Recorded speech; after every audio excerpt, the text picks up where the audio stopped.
Is my pleasure to welcome you all back to the IDE seminar. We are very, very pleased to have Avi Goldfarb with us from the Rotman School. He is the Chief Data Scientist at the Creative Destruction Lab, and he is a pioneering economist in all things machine learning and cutting edge technology. He is in part responsible for the book Prediction Machines, which I was just discussing with him as, in my view, an extremely early, rigorous treatment of the economics of machine learning, which, as I think we all know, we are still trying to get our hands around. For when it was released, I think that book was extremely well thought out, and everyone should read it. Today, he's going to talk about a topic that I'm really excited about because I don't really know that much about it, and to think about what would happen if a firm really achieved quantum computing and what economic theory says about what the market structure would look like is extremely interesting to me. And I wouldn't want anyone else telling me about that than Avi. And so with that, I'm going to turn it over to him. Just a few ground rules for everyone to remember. If you could please turn all of your videos off so that there's no distraction. You can put your questions in the chat, and Avi, I will interrupt with questions if they seem relevant for everybody's understanding. Otherwise, we'll have a discussion at the end. And I have to apologize in advance, Avi. I teach at 1. So I will not be able to be here for the very tail end, the outro, but I'll be here throughout until then. So thanks again for coming. Really looking forward to this, and the floor is yours. Okay, thanks, Anand. Thanks everyone for coming.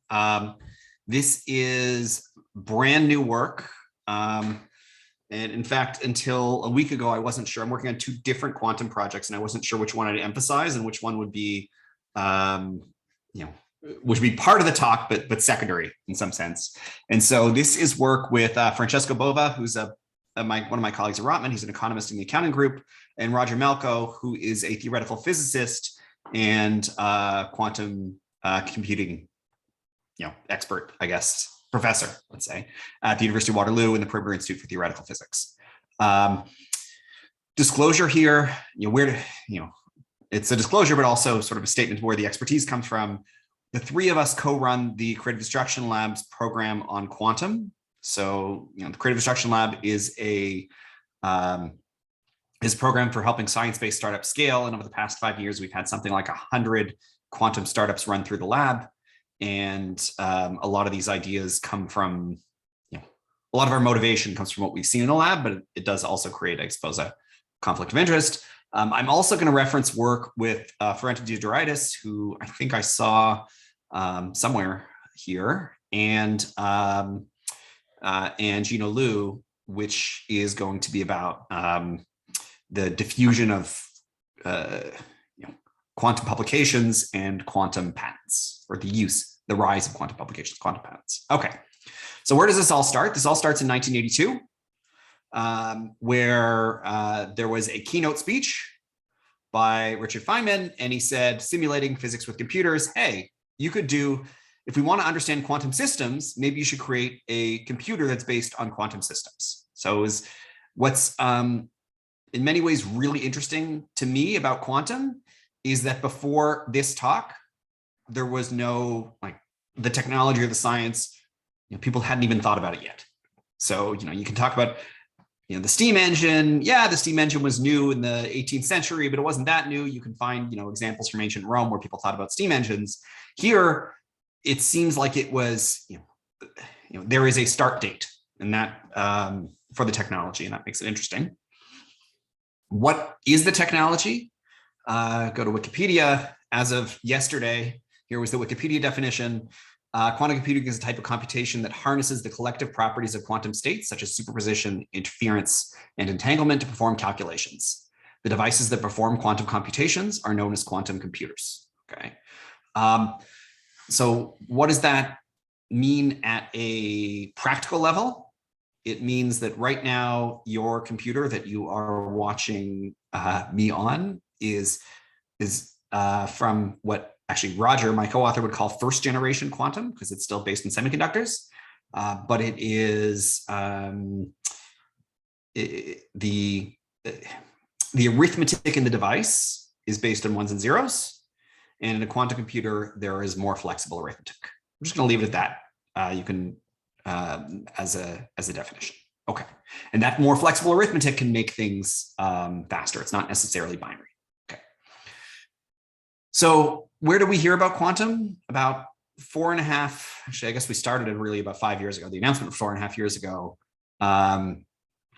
Jay Agarwal and I and some others started this quantum accelerator, a quantum stream in the creative destruction lab. And then, over time, Roger became our scientific lead, and Francesco now technically runs it. I've handed off the reins. Now,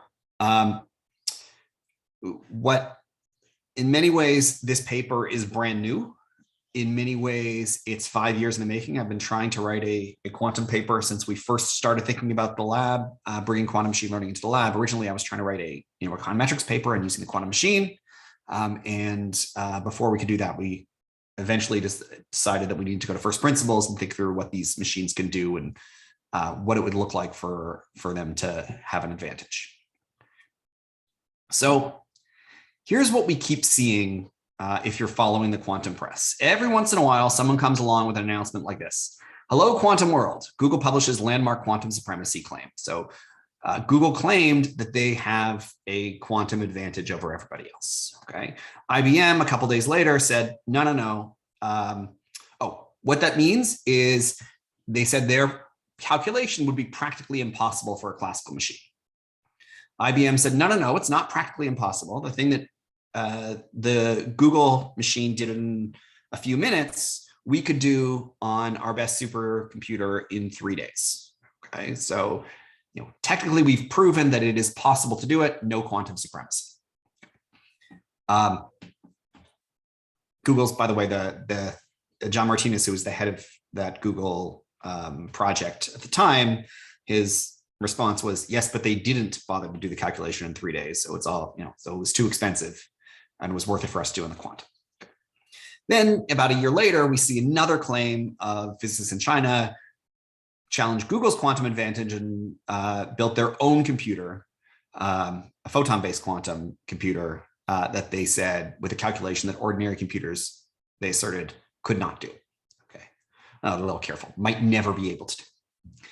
And so there is this emphasis and literature on quantum advantage, which is defined, we define it, this is in our paper, if it can perform some calculation, no matter how arbitrary, that a conventional or classical computer cannot complete. As an aside, it's sort of funny to think about the computers we all use as classical. So I prefer the language of conventional, but the quantum people like to call them classical. I don't know I'm sure there's something interesting in the psychology of that motivation. Okay. Ooh, with all of your cameras off, I can't tell if my bad jokes are landing or not. Okay. They're totally landing. Okay. The reason we have to keep our mics off is that everybody is hysterically rolling on the floor laughing. But let me ask you a question. You're going to formally define cannot complete? Okay. Yeah. Okay. Yes. Yeah. Well, I'm going to formally define cannot complete and then say that's not interesting. What's interesting is when the conventional computer can still complete it. And in fact, is a perfect substitute for the quantum computer, we still get advantages in quantum. Okay. So there's been this huge community of scientists and engineers focused on proving that they can do something that's impossible on a conventional computer. Okay. And for the most part, we're not there yet. Why aren't we there? We need more qubits. So like the computers are still too small. There's some measurement issues. They're very sensitive to noise. It's complicated to correct errors. That should be 1 O and the 2 there. And so the paper that I found to cite was as of 2018, there's no applications of possible commercial interest that have displayed a quantum advantage. Okay, so everything seems possible still in the conventional approaches. And to our knowledge, really to Roger's knowledge, because he's the quantum computing expert on our team, as of December 2021, we're still not there. Okay. So what this paper is about is, okay, there isn't quantum advantage. Maybe there will never be quantum advantage. Does that matter at all for the future of quantum computing? And we're going to argue effectively no, with a very simple model that you can have commercial opportunities in quantum without ever having a calculation that can only be done on a quantum computer and not a classical and not a conventional computer. Okay, so said, quantum advantage is this some calculation about how arbitrary that a conventional computer can't complete. It has, we're going to define economic advantage if it's profitable to produce and use. So quantum computers have a quantum economic advantage, even if it's possible for conventional computers to perform the same calculations, because it's still useful to have the quantum computer doing. And the key difference that we're going to highlight is that once built, quantum computers are going to be faster for certain calculations, but they cost more, at least for now, to build at scale. Okay. Okay, so the three of us wrote a paper called Commercial Applications of Quantum Computing. So this is the essence of it. And there's 2 points I want to make here before we dig into the theory in our paper, in the paper I'm talking about today. Point number one is, what do quantum computers do? I said at a high level, it's a different, where it's not binary arithmetic. What does that mean? Who cares? Fundamentally, it's they reduce the time to do combinatoric style problems. And there's a whole bunch of combinatoric style problems that are important for science and business. That's it, including search being one of them, encryption being another, decryption more precisely being another. Okay. So in that paper we said, hey, there's 4 industries: cybersecurity, materials, pharmaceuticals, banking and finance, advanced manufacturing, where these kinds of combinatoric problems are common. And then we said, well, maybe that requires better computers than we have, or maybe even better quantum computers than we'll have in the next 5 to 10 years.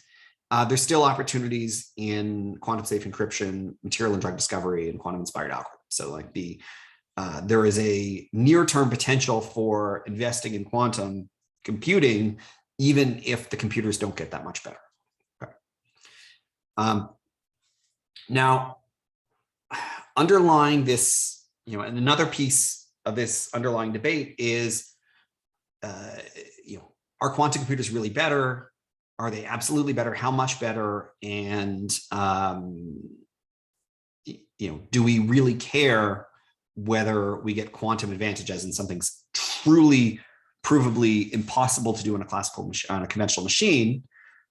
There's, we just saw this as we were writing the paper. I just noticed this. There's a TechCrunch a headline: "Why Quantum Utility Should Replace Quantum Advantage." And implicit in that article and that idea is a whole bunch of quantum machines that are being built that aren't full gate-based quantum computers, but that still may provide useful calculations. Most notably, the D-Wave machine. D-Wave was founded in '99. They made their first sale in 2011. And around the time they made that first sale, suddenly attention to quantum went up. So you can see a sharp increase in patenting. So not necessarily because of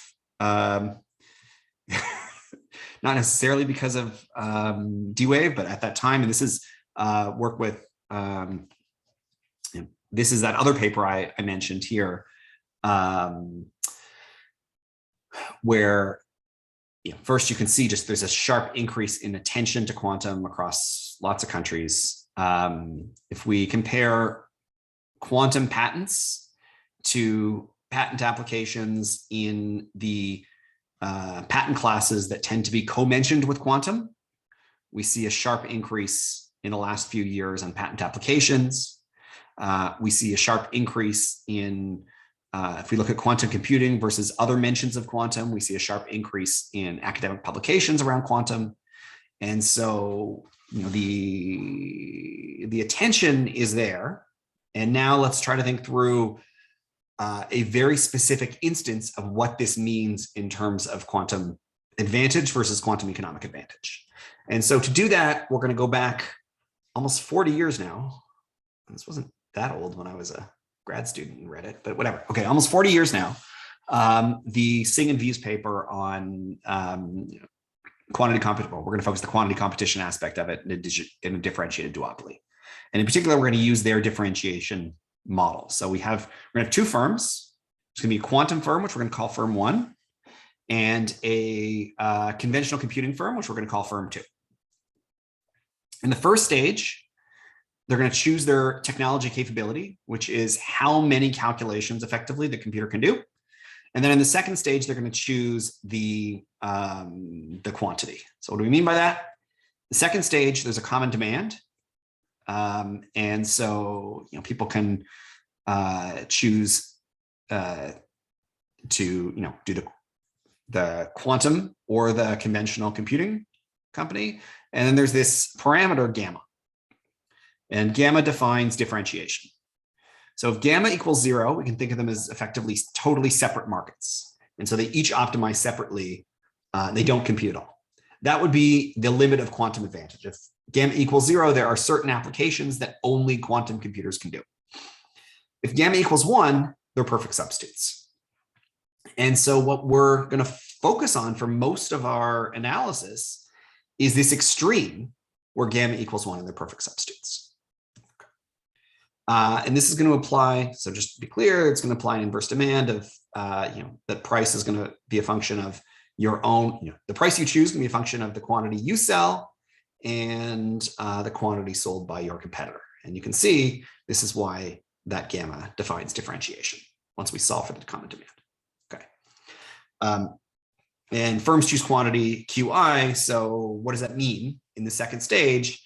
Firm 1 is going to choose the number of entangled qubits needed to complete a calculation.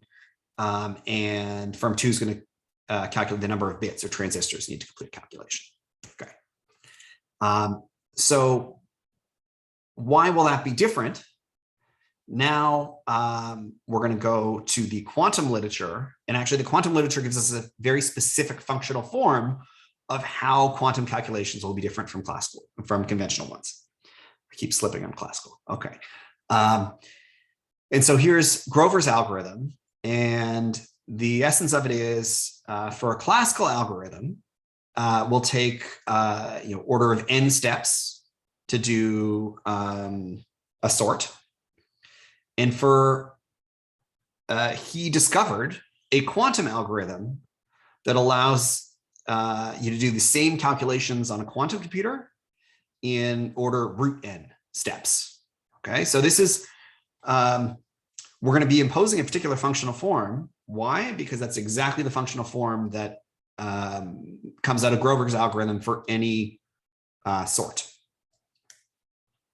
There's other algorithms there, and we can play around with those, but Grover is sort of the, quantum's going to be at least as good as Grover is one way to think about it. Should we think too much about whether that functional form applies just to search or to other tasks? Or is it generally applicable?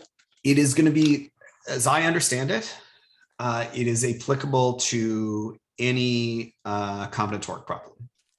So, because search is, a sort is isomorphic to pretty much any combinatoric problem. So we're going to have a speed up of at least root n on that class of problems. Okay. Which is not everything that you do on a computer, but it's a lot of what you do on a computer. Thanks. So how we can do this, quadratics are pretty easy. So we're just going to say for a conventional computer, the computer variable cost is c squared. And for the quantum computer, our cost is going to be the square root of c squared or c.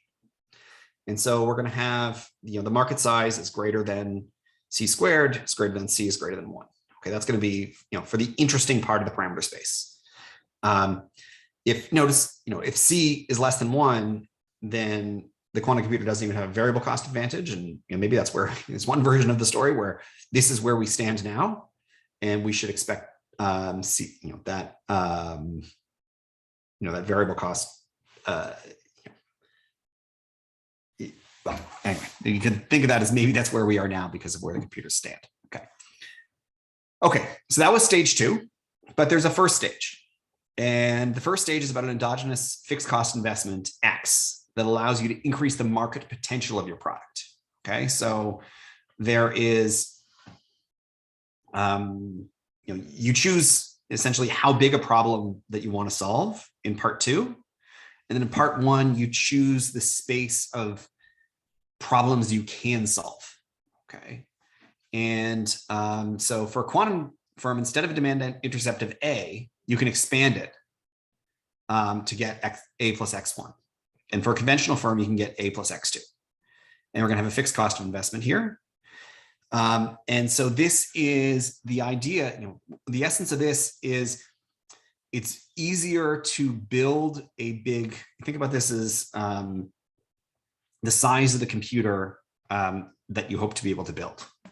Okay.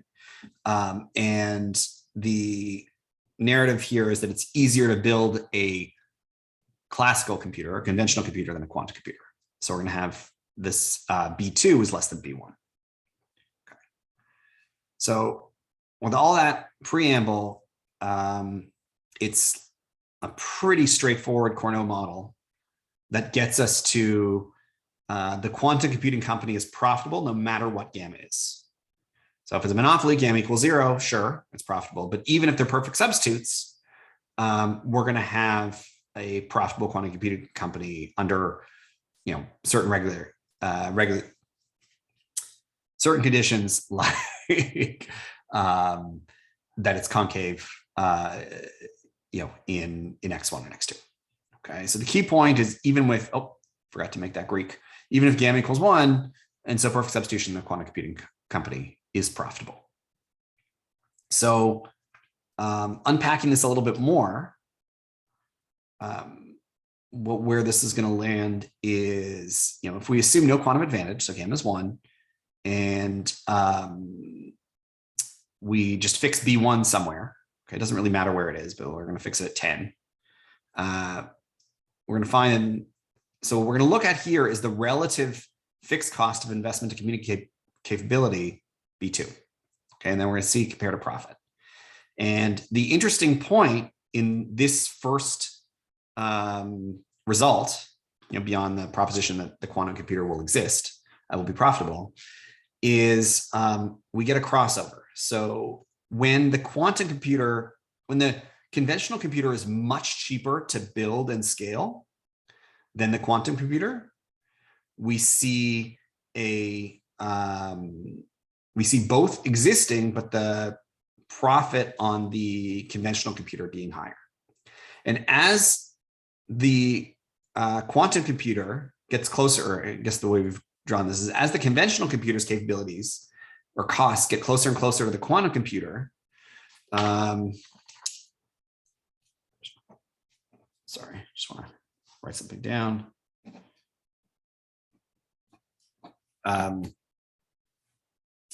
Then we get profits, of the quantum computer going up and the conventional computer going down, as you'd expect. It's the underlying costs. Okay.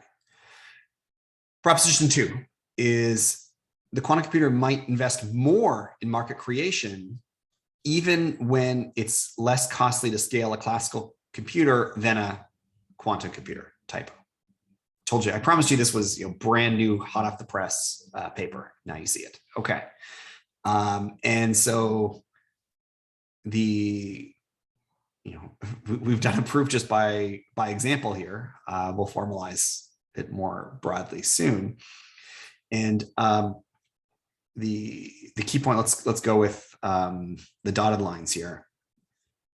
What you can see is when the circumstances where it's going to be you're going to be better off.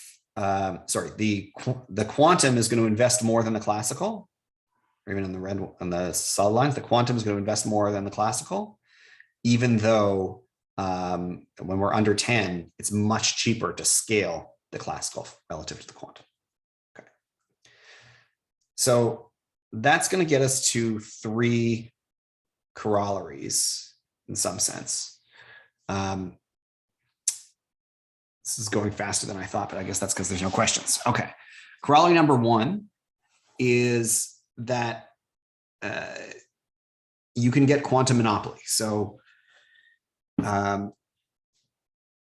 when the classical computer can perform a calculation, but not in a timely enough manner to be commercially viable, we do get the quantum monopolist. So this is one version of quantum advantage as it's been presented in the academic literature, is doing something that's impossible on a classical computer. This is doing something where it's unprofitable for a classical computer. Okay, so this corollary one is saying there are calculations where, under certain circumstances, where it'll be profitable to do the calculation on the quantum computer, not profitable on the classical. So the classical won't exist and the quantum will be as if monopoly. Okay, Michael, thank you for a question. Does this model embrace the question of provisioning of quantum services? Don't thank me yet, Avi. Yes. Most companies are not buying computers, they're buying conventional services experiences. Oh, I see. Okay, so yes. So in many ways, in my view, this is exactly, but I haven't made this clear and we haven't made it clear in the paper. So this is a statement about essentially the capabilities of what the computer can do. So it's competition between the two. It's competition between capabilities, not goods per se. Correct. Got it. Thank you. So, so demand is based on a customer needs a calculation done. Do you do that calculation? Which computer do you do that calculation on?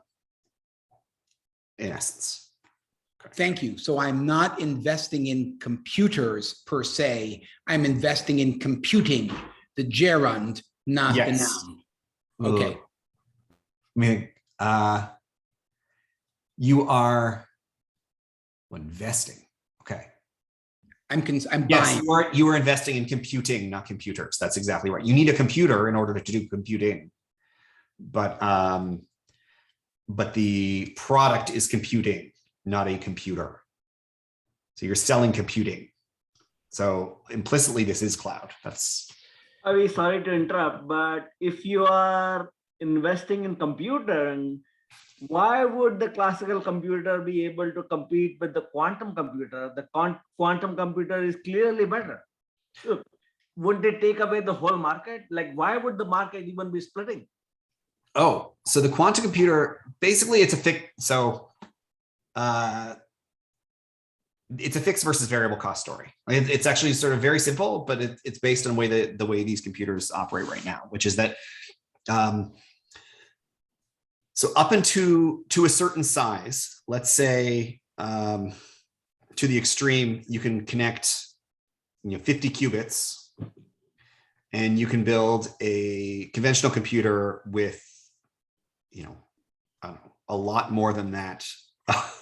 Thousands or millions or billions of transistors. And so that's a statement that of the relative fixed cost of production. So you can do 50 versus billions. And so even though on a 50 calculation, in principle, the conventional computer is slower than the quantum computer, it doesn't really matter because the quantum computer, just the fixed cost of building a big enough one to make a difference are too high. And so it's this trade-off between, with the quantum computer, conditional on size, you get a speed up essentially in variable cost, but it costs a lot more to build a quantum computer or to, that is capable of a very big calculation. Okay. And that's the difference in B1, B2. Does that answer the question? That's fine. I don't want to belabor it. That's fine. Okay, well, I've got 3 slides left, so I'm happy to belabor it. But okay, we'll come back to it. Okay, so this we think this is happening in the sense that there's lots of examples where speed is really valuable, and the slow computer is useless. And so quantum, quantum machine just on speed alone might be valuable and might take up the whole market. Okay.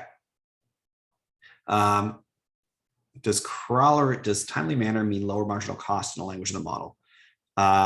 Yes, timely manner means lower marginal cost. Yeah, I think there's I thought I had a sentence that I probably didn't make clear. Time takes completed calculation as the sole driver, the variable cost. Variable cost. Yes. Okay. Point number 2, implication of this is there's other quantum algorithms, right? So I talked about Grover's, there's also Shor's, which for a even narrower set of applications than Grover's, just prime number factorization is faster. Prime number factorization is a big deal because that's how all our, that's the basis of our cryptography. And so, a cheap way to say you need to understand quantum right now is that, anything that you need to encrypt and needs to stay encrypted 20 years from now should be quantum robust encryption, because there is a reasonable chance that 20 years from now, we'll have a computer that can apply Shor's algorithm at scale. And so therefore, in terms of commercial applications of quantum, you don't actually need a quantum computer to encrypt to be robust, to be quantum robust. And that's sort of the implication of Shor's algorithm. There's actually a whole world of quantum algorithms. So, there's a quantum algorithms and overview article. If you go to Wikipedia, you can see lots and lots and lots and lots. So most of these algorithms are unproven. Okay, so Shor's and Grover's are mathematically, hey, if we have a working quantum computer, then Grover's and Shor's algorithms will apply and they'll work. The rest of them are largely, here are things that are hard given our current algorithms on conventional computing. Here is an algorithm with a quantum computer that would be fast, but there's no proof that you can't, innovate back and improve what you can do in a conventional computer. And there's a whole industry on these hybrid quantum classical algorithms, and then actually in terms of what are called quantum inspired, which are people who take these, basically everything except Grover's and Shor's, and figure out that they can make, conventional computers faster by using the insights of the people who develop them for quantum computers. So we have these other quantum, but you can think of all these other algorithms as changes in the variable cost, the C versus C squared. So the other quantum algorithms are going to make the difference even bigger than C versus C squared, and the quantum inspired algorithms are going to push them together. And so the limit there, in some senses, because Grover's is really about quadratic speedup, and that's mathematically sort of ground truth, the limit is where we are on C versus C squared. Or I should say, whatever the conventional computer cost is, the square root of that. You can also think about changes in fixed costs. Advancing quantum computing, the limits of Moore's law, suggests the difference between B1 and B2 will shrink over time. And so, as quantum computers get better, maybe it's going to get cheaper to make them even more powerful. So one version of that. Or at least the relative distance between how good a quantum computer is and how expensive it is to improve your quantum computer and how expensive it is to improve your conventional computer will shrink, because there are physical limits to Moore's law, as people are, have been talking about for the past 10 years or so, or has been clear engineering wise for the past 10 years or so. So the model allows us flexibility in terms of the scaling of architectures. Okay, so that's basically everything. So that's where it lands. Michael, one more question. Do you see quantum robust adjusted costs?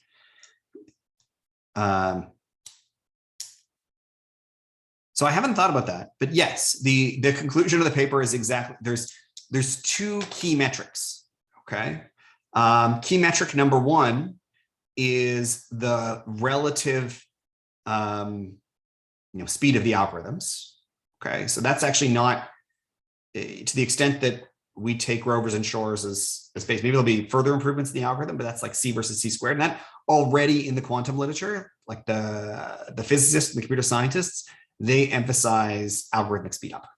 Okay, so how much faster can you do an NP hard problem? Ultimately, is what a lot of those things are. But there, to your point, there's this. The flip side of this is the relative cost of building a better. No, I'm making a point here.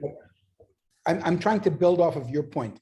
The speed up point is your classic economic, faster, better, cheaper. Right. But you identified quantum robustness as a risk because obviously crypto. Do you want how crackable are you? Oh, in that sense, that's a safety aspect, and that's why I'm kicking that in there. So I'm just sort of curious. Oh, are you thinking about because once I have this capability, that's a real choice I have to make. Do I care or do I not care about robustness given the nature of my business? Is that a cost I wish to incorporate in my quantum computing cloud design? I don't know that it's. If I'm a Swiss bank, I want quantum robustness. Okay. Yes. So yes, if you're a Swiss bank, if you are anything that has any trade secrets or political secrets, you want quantum robustness, right? Whether that's a statement about quantum or not quantum, I don't know. In some sense, that's a statement that you want. It's your paper. No. But what I'm saying is, so that is something that actually the three of us highlighted in our other paper. Okay, it's a useful point in the sense that if you are, if you're a business person, why should you worry about quantum today? And our answer in that paper was there's three reasons to worry about quantum or to think about quantum today. Reason number one is it might improve your algorithms through quantum inspired. Reason number two is if you're trying to simulate things that happen in the quantum level, like in your material science or biotech, the quantum machines already do that pretty well. And reason number three, which is the most important reason in terms of commercial scale, is if you're encrypting anything that you want to remain encrypted for many years, you should already be encrypting it with quantum robust technologies. So the punchline is, this is the insight you had, but in the paper you didn't present today. So sorry. Actually, this is that's an insight. I don't think it's appropriate to say we had it, but that's an insight that's in the that was in the I think it was a National Academy of Sciences report to the to Congress about 3 years ago. So that anything that you want to keep secret for more than a few years, you should already be doing. And essentially that's easy. You just have a longer key. So that you don't need a quantum computer to do anything quantum robust. That's why it's an immediate term opportunity. The reason to hesitate is, well, it hasn't happened yet.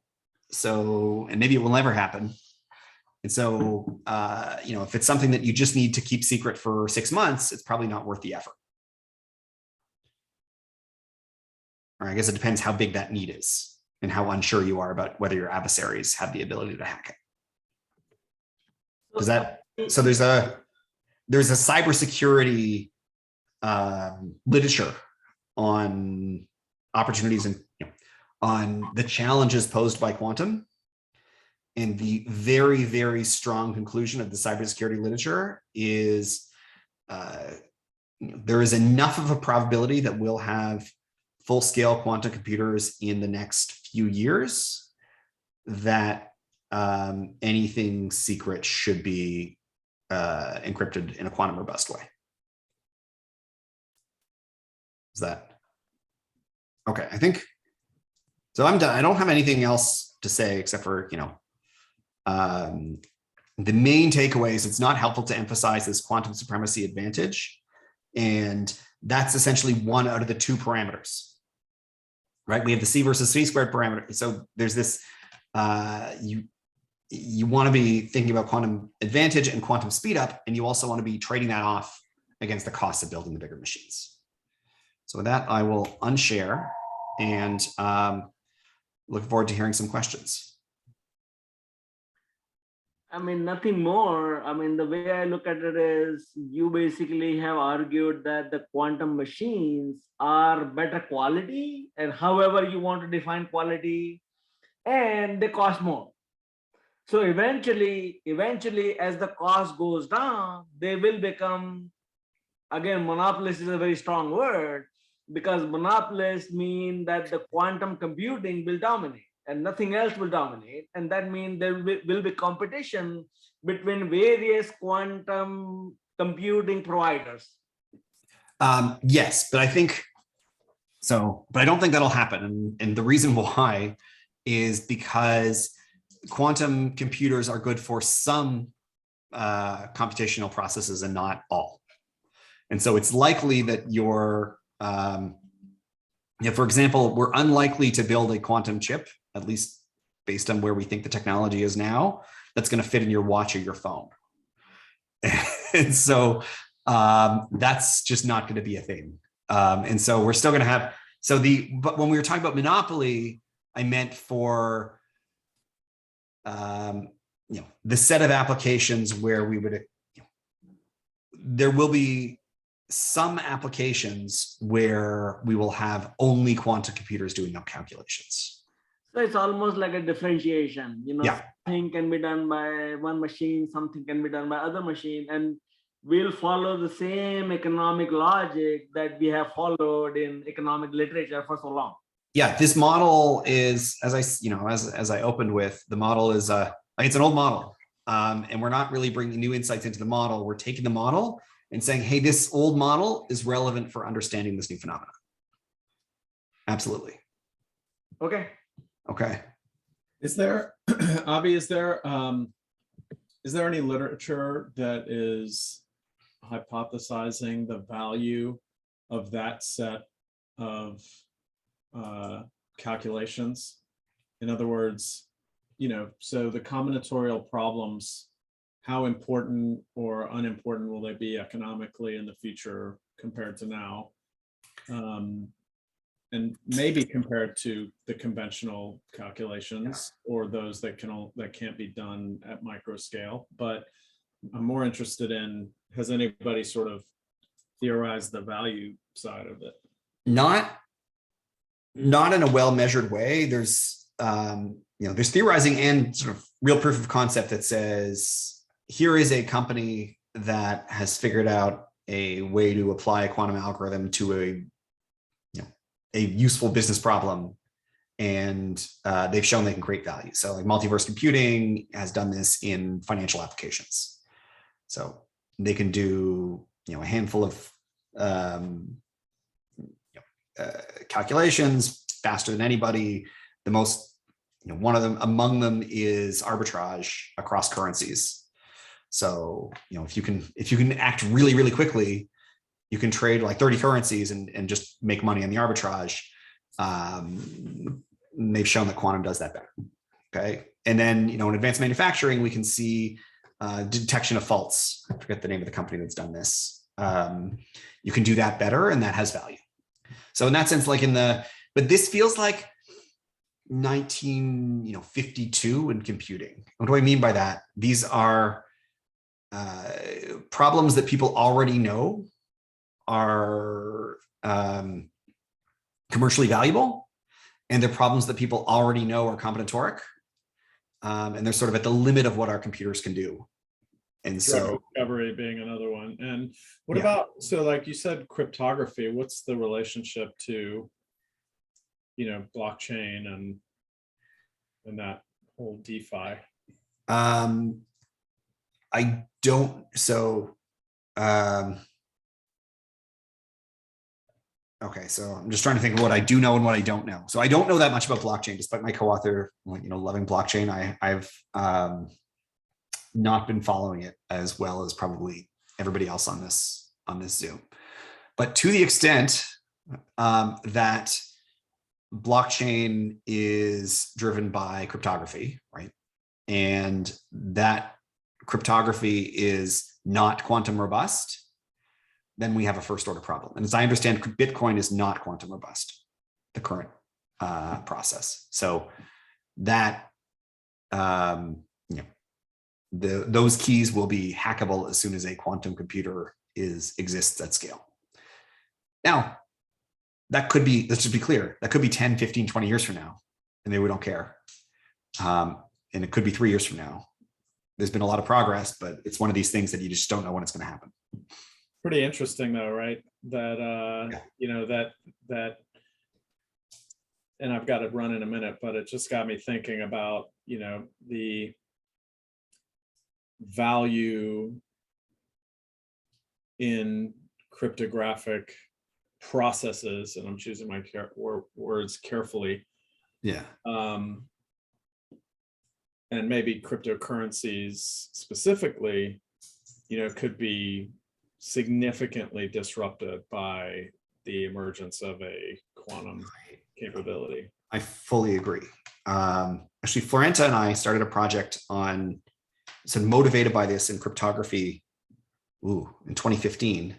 Yeah. And we realized it was too hard to do because too much of cryptography is top secret. So you can't figure out, you have to look back like 50 years to find anything where you really know what was going on with the experts. Does anyone is there any literature on the impact of quantum on crypto? Like, is somebody contemplating this question somewhere that I could read about? Not to my knowledge, but my knowledge isn't that deep on that particular question. I don't think anyone's knowledge is deep on that question anywhere right now. That's why I'm asking. But not to my knowledge, to the extent that our physics paper, the commercial opportunities in quantum computing, will cite the relevant cybersecurity literature. Okay, cool. I got to run to class. Thank you so much. I think you've got some more. There's a few more questions here. Yeah, you've got more questions, and Zanali, I think, is going to take over. Thank you, Zanali. Bye, everyone. Bye, Sanan. Okay. Jeff Nickerson, do you think there's going to be an ecosystem around quantum? Yes, I do. In fact, I am actively trying to make that ecosystem happen. That's a big part of what we're doing at the lab. So there are the quantum computers, and they're the various companies trying to build the best machine. And that's, whether it's a quantum annealer like is happening at D-Wave, or, photon-based or gate-based or whatever else this might be. But then there's also things like, we saw a software company that was trying to deal with decoherence and essentially had a deconvolution algorithm for trying to get rid of some of the noise that the quantum computers create. So that's an ecosystem. There's a whole, most of the companies that have come through our lab in quantum are quantum software companies. And that's an ecosystem. And so, so maybe that's the broad answer is yes, definitely an ecosystem. There's, in addition to the people building the computer, there's peripherals, like things that connect the quantum computer to the classical systems. And there is peripheral hardware, software, which is mostly dealing with things like decoherence and making the numbers that come out of a quantum computer essentially more robust. And then there's a bunch of software applications. And, just like with any new hardware, I suspect most of the jobs are going to be in software. People who can program both at the basic level, but eventually at a higher level,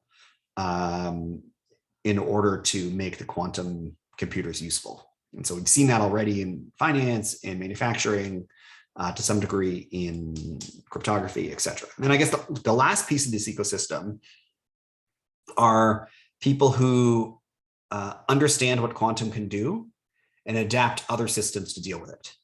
And bizarrely, maybe that's right now where all the jobs are, the commercial jobs, because that's all about adjusting your cryptography systems to have longer keys. It's a pretty straightforward thing to do, but it takes humans and it takes time. So I hope that answered your question, Jeff. Yeah, thank you. Great. Lucinda, which industries and applications do you see benefiting first? The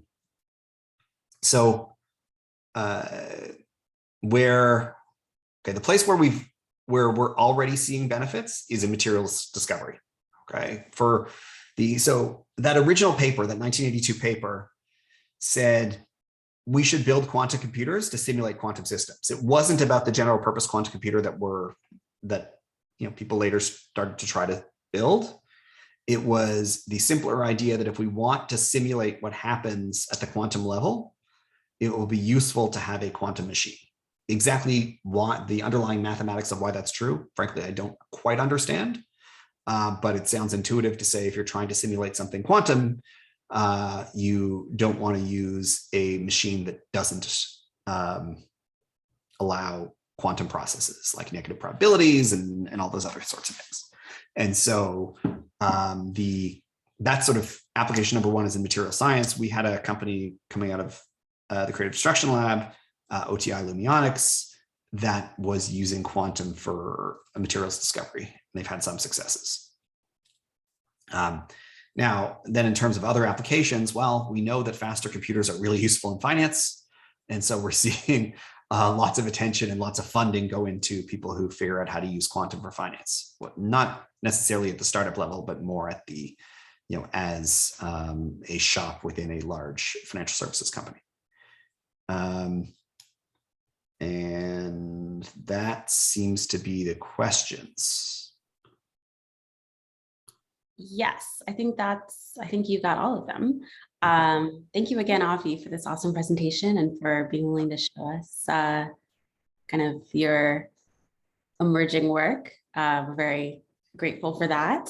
And thank you everybody for your questions. This is a very lively Q&A, and would love to just give a quick round of applause. Thank you. Thanks. And so I just want one more note then, which is if you have, usually with this, we then spend like time having lunch together and chatting and getting to know each other a little bit. Feel free to send me a note with a question or a comment or an idea. I'd love to continue to engage on this, even though we're 3 minutes to the end of my scheduled time with you. Okay, thanks, Anali.